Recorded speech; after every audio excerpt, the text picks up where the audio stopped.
We are doing a design for the College of Life Sciences and for the Plant and Wildlife Sciences Department. We have a large area and we're splitting it up into 4 sections so that we can celebrate what each of these programs has done.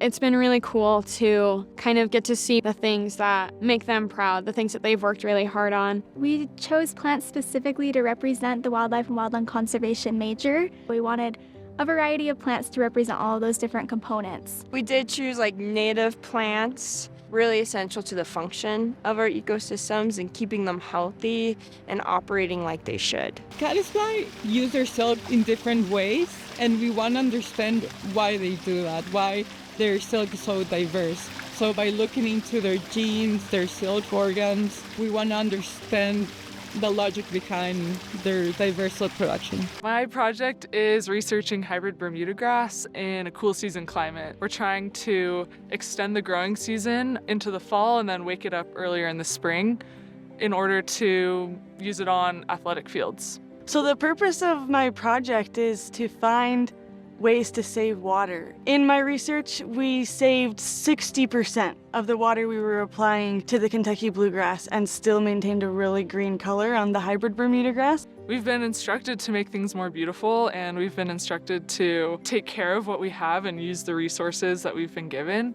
As I've learned more about the earth, I think I just care more about it and I want to see it thrive. I feel like a lot of times we kind of separate out our temporal responsibilities and kind of separate that from the spiritual aspect. It's really empowering when we can link those.